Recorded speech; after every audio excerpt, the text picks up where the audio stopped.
All right, guys, welcome to another episode of The Final Whistle. What up, guys? This is episode 8. I'm here again. We're doing it back-to-back weeks now, so that's like a huge accomplishment because we have some breaking news. I have Ibn here. Ibn, what's going on? I'm good. Happy late Thanksgiving. Is that a word? Yeah. How's your thing? Well, I know you didn't come home. How's your Thanksgiving? I actually chilled out with a couple of friends out here, so it was really cool. Did you get something to eat? Of course. Like, come on. Okay. And I have a video of him dancing. It was crazy. Oh yeah, send it to me so I can add it to the video. Okay, and also we have Fred, our resident Arsenal fan, Arsene Wenger's grandson. Fred, how was your Thanksgiving, man? Oh, Jeff, it was fantastic. You know, yeah, how was a lot of food. Fufu, no. A lot of it wasn't fufu. Nah, I actually have a picture of him too. Oh yeah, send it to me. We gotta add it to the video. He's looking at turkey like he's like this. Turkey, like, what's up? I was talking to the turkey then. Oh, really? Yeah. Okay, so the reason why we're having this episode is because big news is happening right now, and in the Arsenal camp, as everybody, I'm pretty sure everybody knows that Unai Emery just got fired this past midweek after their Europa League game against Frankfurt when they lost 2-1. Fred, we all know it was right decision. I honestly don't think that this time we can say the board because the board spent money over the summer. Right? So we can't blame the board. We can't blame we can't blame Wenger. We can't blame it because they spent money. What happened? Why didn't it work? All right. Thank you for giving me this opportunity again. First of all, I think the coach in football, we use some term called if you lose the dressing room, meaning between you and your players, there is no respect for each other. Yeah. I think that was Unai's problem with the players. And the players wasn't united. First of all, having a problem with Messi, Ozil, then to Aubameyang, then Xhaka issue. So it was a whole lot going on. And I think second to his selection too wasn't helping us. You have a player like Ozil, then you'll be playing this young guy, the black guy, Xhaka, Saka also. Saka. Yeah, just imagine this. Then against our last match against Southampton, he was playing 5 defenders. You're playing in Emirates Stadium and you're playing against Southampton. He's third before before Watford, and you were playing 5 defenders. How? I think United didn't know what he was doing at Arsenal at this time, and the fans was fed up. I mean, against our last match Thursday, you saw the attendance over there. Yeah, it was terrible. Yeah, I put it in the group chat that it was so bad. Yeah, it was so bad. So you said something in the group, and I was happy. The fans were fed up. Yeah. The only thing we're demanding the board to do was just to sack him, and now we should look for another manager.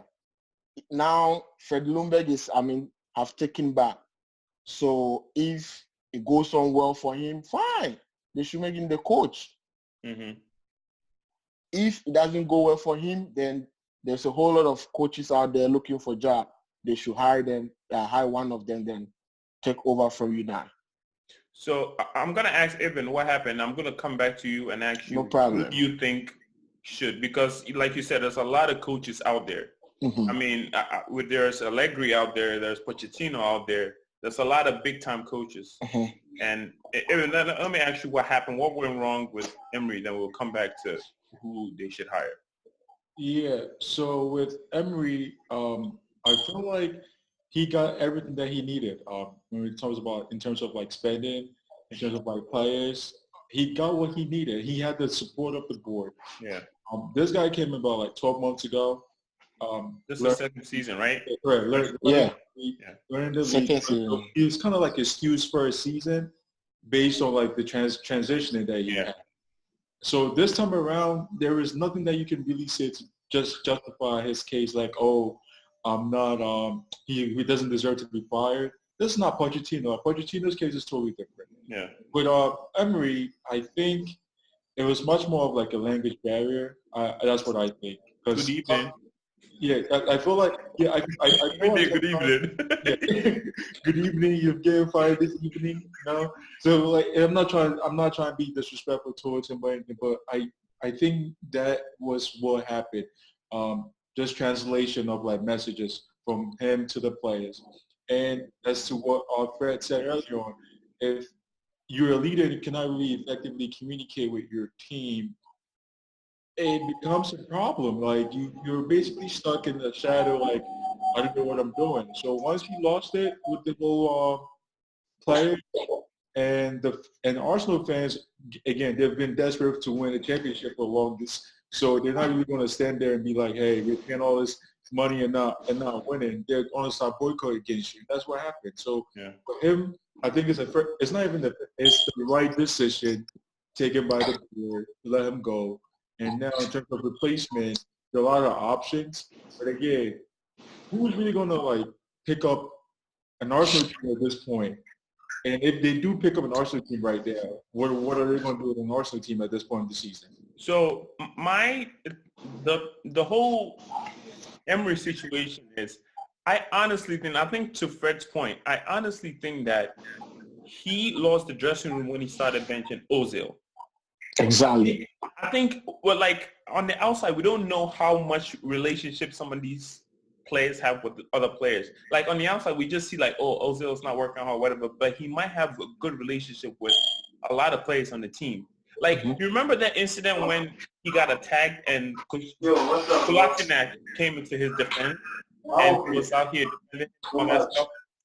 Like, that was huge. And with all that happening, you could tell like Ozil's a big player in the team. He's a big player in the team and a big personality.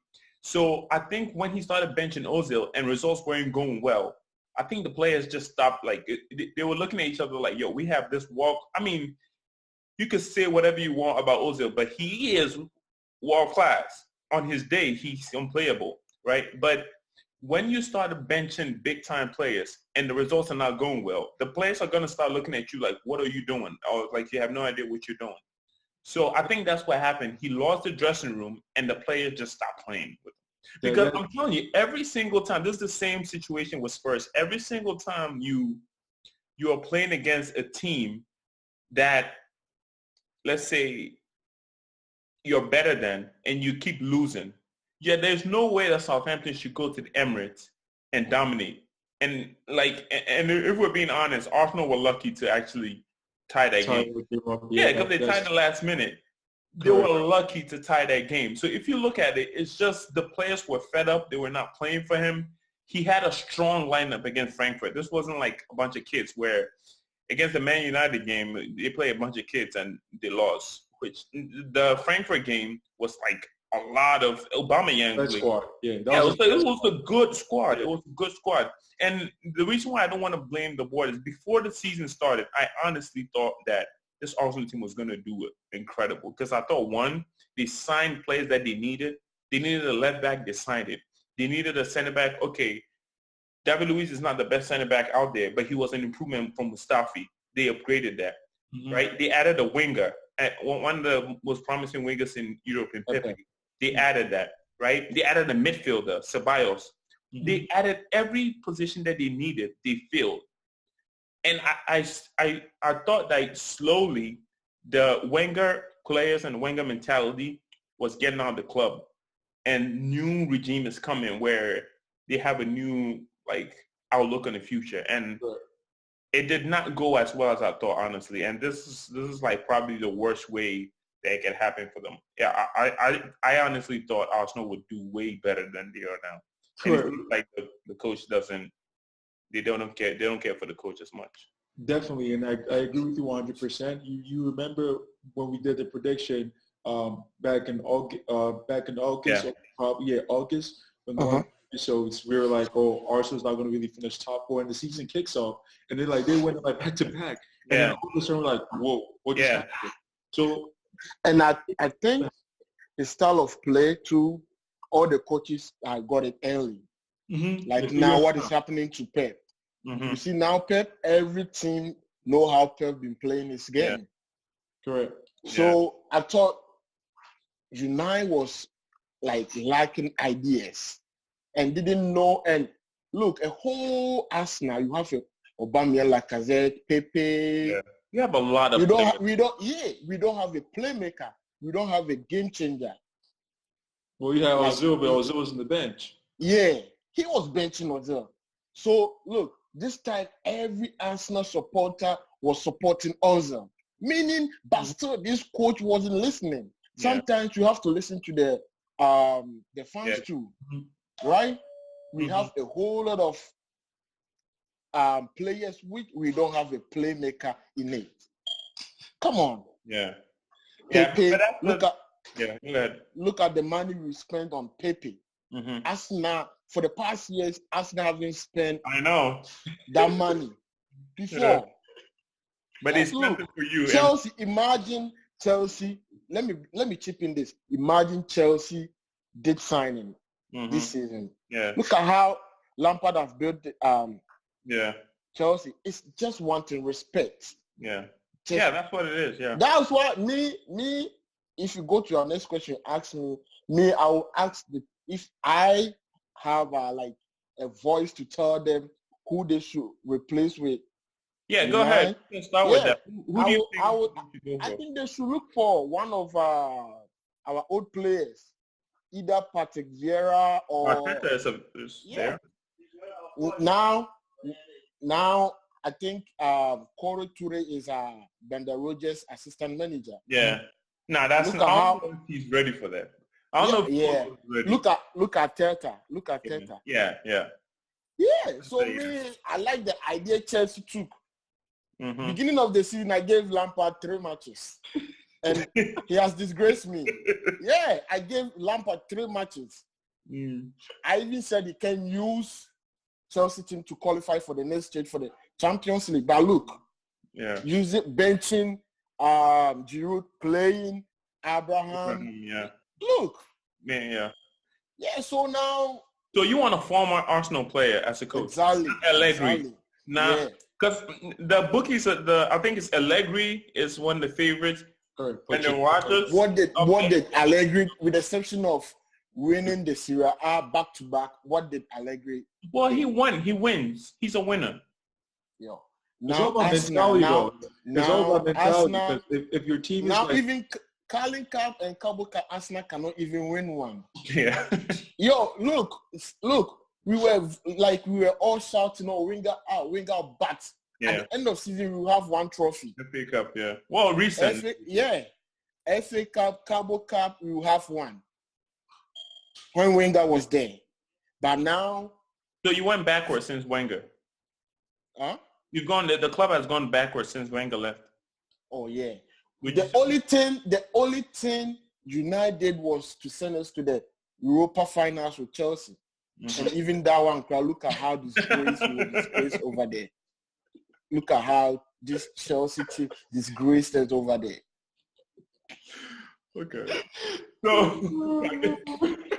Okay. So Fred wants a former player.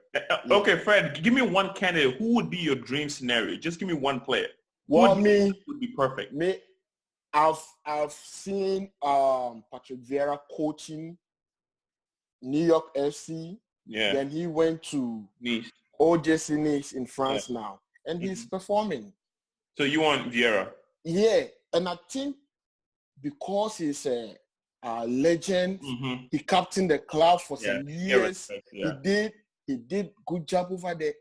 Ozil will never disrespect him at the club. Yeah. Aubameyang will never disrespect him at the club. Lacazette will give him the maximum respect he deserves. Yeah. Because all those players want to achieve what Patrick Vieira did. So now they look up to him. That's a good point. That's a good point. That's one thing is helping Lampard now. Yeah. Yeah. Lampard will say, in our time, we won Champions League, we won league back-to-back, we won FA Cup. So I want you also to do the same. And I always thought that former players seem to get a lot of respect from because they've been in the same position before and they know how you guys feel. That's the same thing that happened at Real Madrid with Zidane. It's just he's a legend of the game. So I don't care how good you are. How many players in that Real Madrid were better than Zidane in his prime? Maybe Ronaldo. Outside of that, there's nobody who was at that level. So I think when you get a big time player, a legend of a club, players seem to respect him more. Exactly. Who do you think Arsenal will hire? So the debate right now is like Pochettino is available, Allegri is available, and again, I'm hearing Ajax's coaches in the mix. Yeah, I'm hearing Brendan Rodgers. Yeah, I heard Brendan Rodgers. Ajax coach. Yeah. I don't think that coach will come to Arsenal. Because look, Eben, just a minute. Arsenal right now, we are not going back to the academy days. It's past. Yeah. I'm telling you, that coach is an academy coach. Eben, sorry for interrupting you. You can go. Okay. All right, go ahead. So right now the thing is really wide open, and it goes back to philosophy, right? I don't know what the board is looking for, but from my own perception or my own understanding of football, I think Allegri might be a good candidate for them. Why? Because he's that kind of coach that his tactics is more of like relaxed, and as they press and they try to like play attacking football. But again, I don't see Pochettino going over there because one is a rival. Two, they don't really have that mindset of winning, and And it's also not an improvement, really. Right. It's like I'm here. Like it's a stagnant. I have to build up again. Yeah, I don't think Arsenal will go for Pochettino. I don't think so. But as we never know, right? We can speculate right now, but we don't know what the board's going to decide. We don't know the money that they're going to offer up front, so we don't know. But I think. Who do you think? I think right now, they're not going to sign a coach to probably the end of the season, and then probably the right now, I think they're going to stick to the plan, like with Ljungberg as their temporary interim coach. I think you know what the thing is, like the same point that Fred made about respect. I think it's less about tactics and more about respect. You need somebody that has a high pedigree. Unai Emery had pedigree because he won Europa League with like Sevilla and stuff, which was cool. But like Allegri I think he's a better coach and a better man manager. And I think when you win with the Juventus and stuff, that's still, I mean, everybody wins with Juventus. It's not a huge accomplishment, but I think he has the pedigree of coaching big players, right? If you coach big players, they have big personalities. You have to be able to coach them. And I think if you have coaches that have big personalities, that can coach manage big-time players. Because Emery was at Sevilla. He didn't really coach big-time players. He just coached a lot of good players. They weren't like world-class or, like world beaters. So the man management is the issue here where it's like, it's probably going to be the hardest thing. And, I mean, I get Fred's point where Vieira would be a good shout too, honestly, because Vieira being the coach, being a legend at the club, he's going to demand respect, and players are going to respect him. So I think it's going to work out. I think it's going to be a good hire if you get Vieira, but it's risky. I think Allegri would be the safe choice, but Vieira would be a little bit risky. But if it works out, I think it's going to work out perfect. So we just can hope for, but we don't know. Yeah, like I said, I think this is going to finish up the season with Freddie Ljungberg as the interim coach, and Matasaka as his assistant. This is serious. Yeah, let me ask you this: I think if it wasn't Henry taking FC Montreal, he should have been the coach. Yeah, but Henry doesn't have a good record of does it? No, that's what I'm. Vieira too doesn't have a good record. But what I'm saying is respect. If the players respect you, they'll play the game with all their heart for you. I'm telling you, That's what Ole Gunnar Solskjaer started with. Mm-hmm. That's what Ole Gunnar Solskjaer started with. It was respect. But when the players started dividing themselves, then everything shut down. Yeah. Yeah. Okay. Yeah. Okay. Yeah. So yeah, I guess getting the, what do you call it? Those managers that have, because Vieira hasn't won anything, but he'll get respect. Henry probably did worse when he went to Monaco. It didn't change much. So he got fired at Monaco or whatever. So yeah, I mean, Vieira would be risky. The fans will probably love it, but I don't know how big of a change it would be. Okay, so I guess that's the Emery's what do you call it? Reaction debacle. So today's the Europa League draw was today, and I'm going to show you. I'm going to put it on.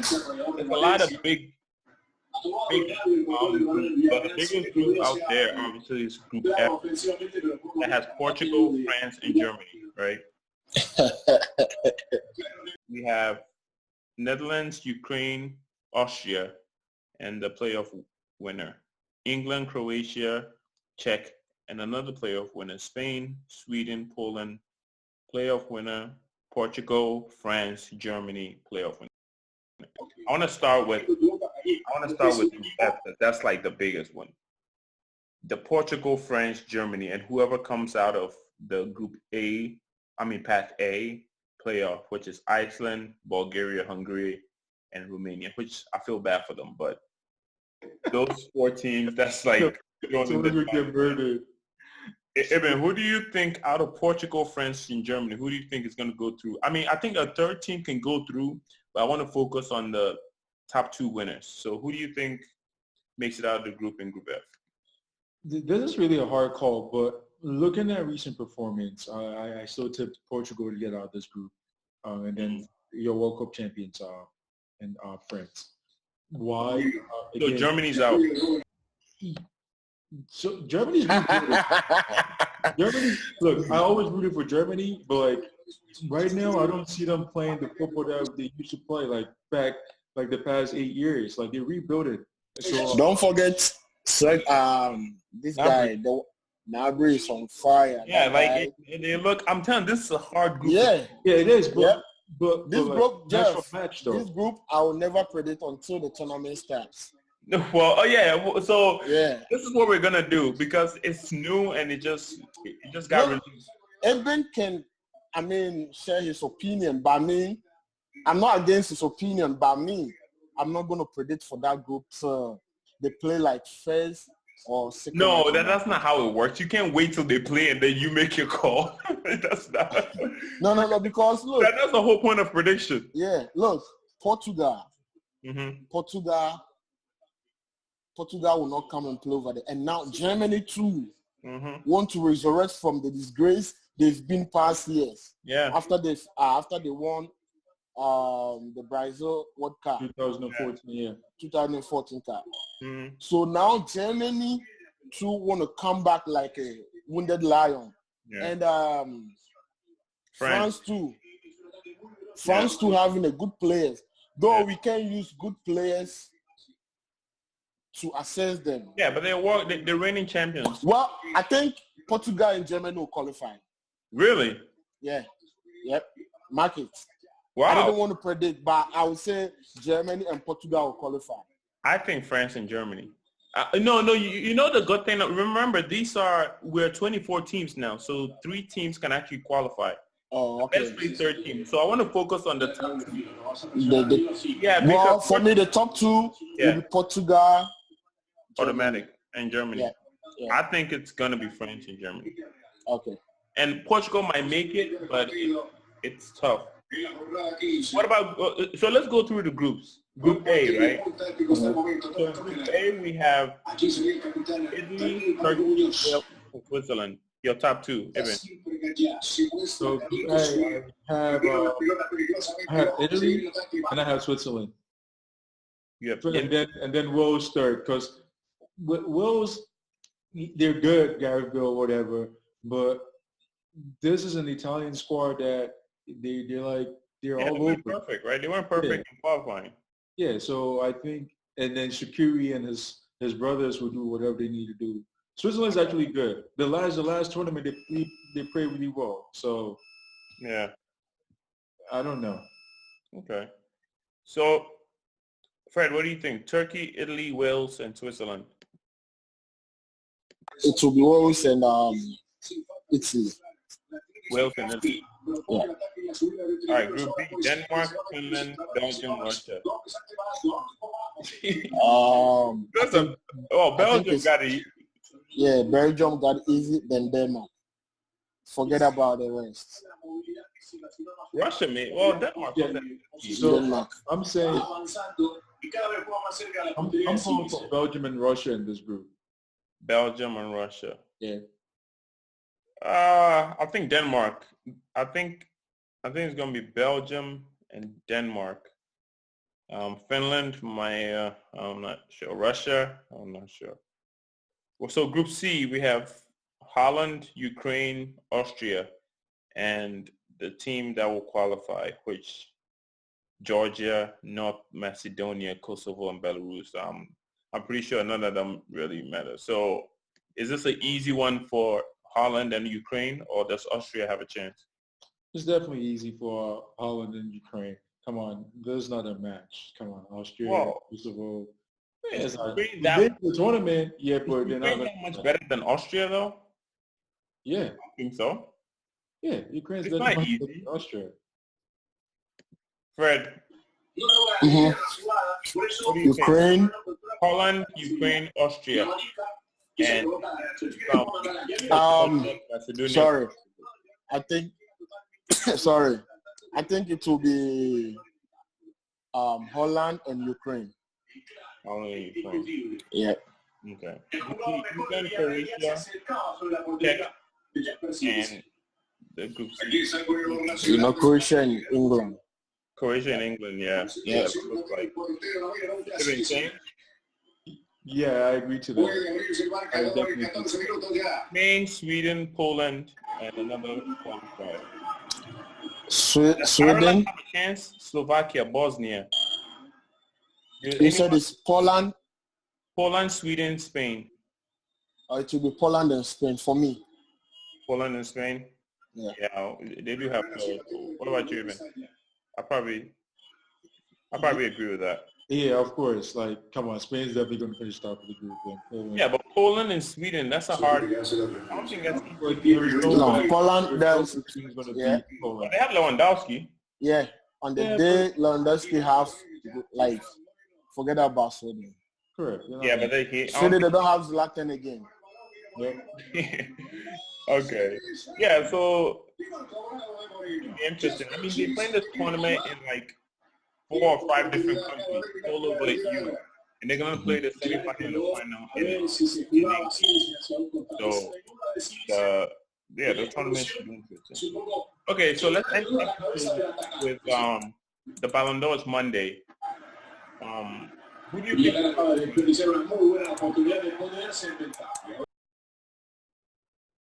do you think deserves to win the Ballon d'Or Monday? Evan.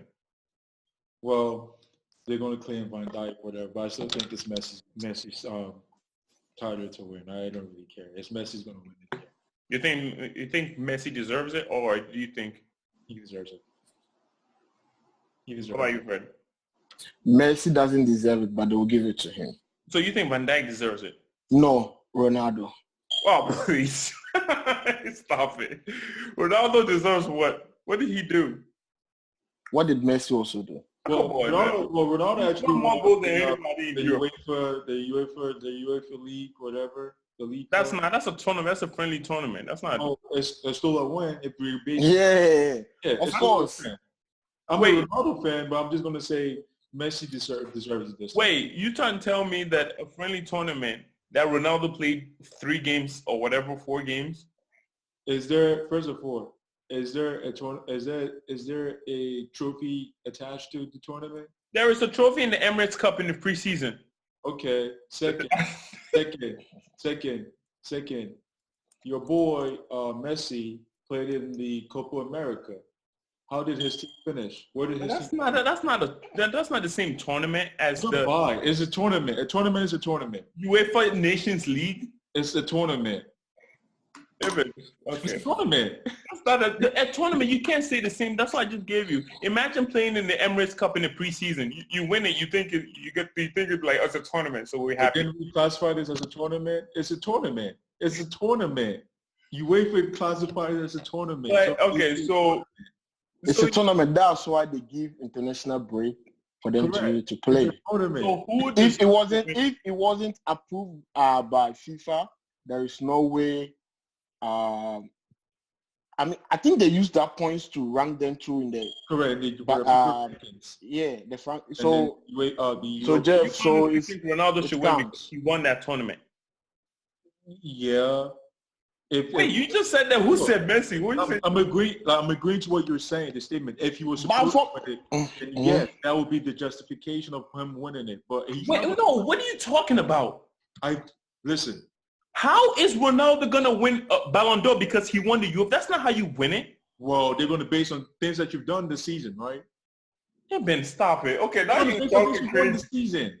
Ronaldo, how many goals? He didn't even score the most goals in his own. That is the reason why I didn't vote for him to begin with. In his own league.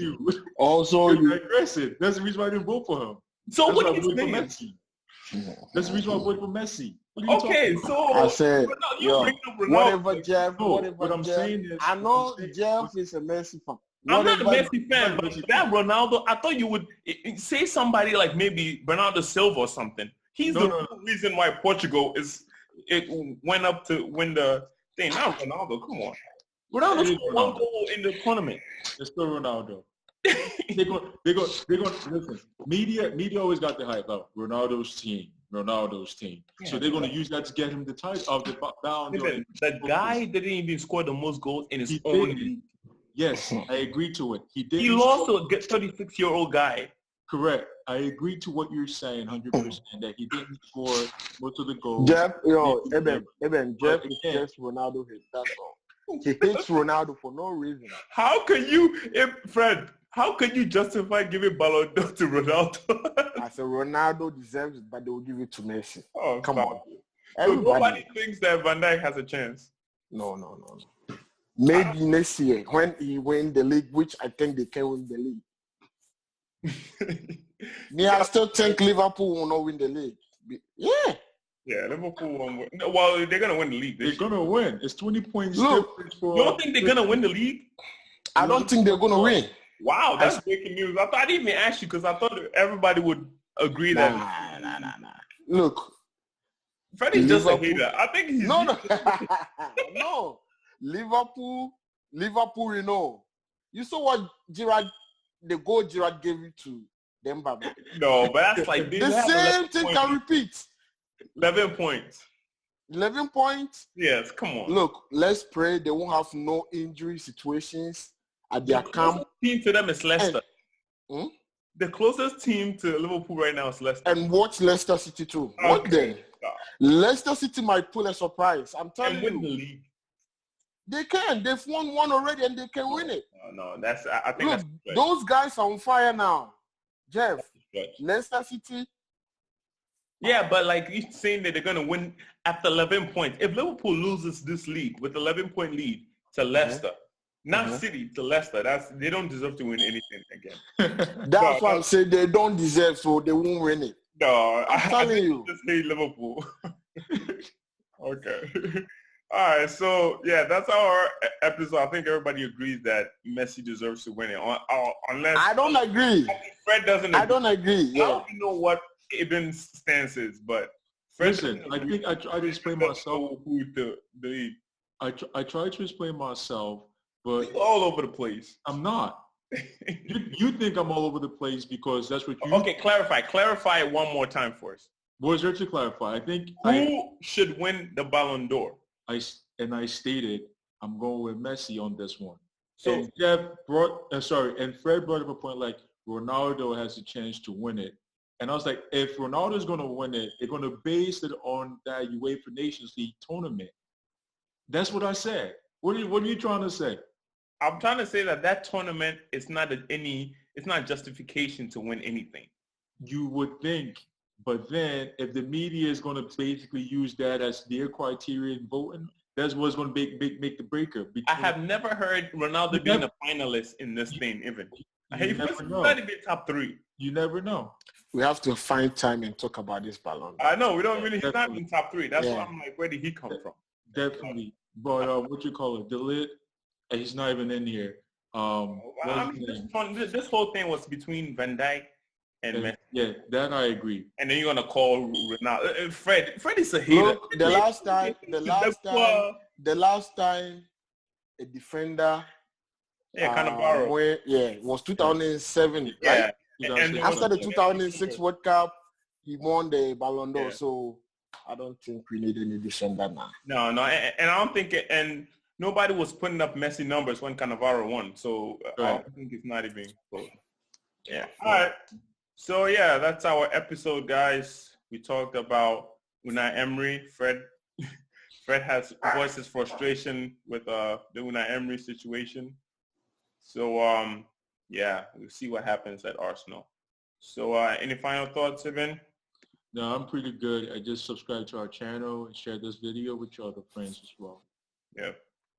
All right. So from me, from Evan, Fred, any last thoughts?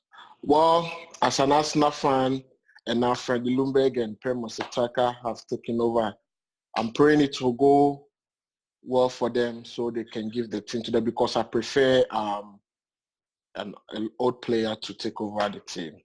Okay. Yeah. All right. So you heard it here first. Thank you guys for watching, and peace.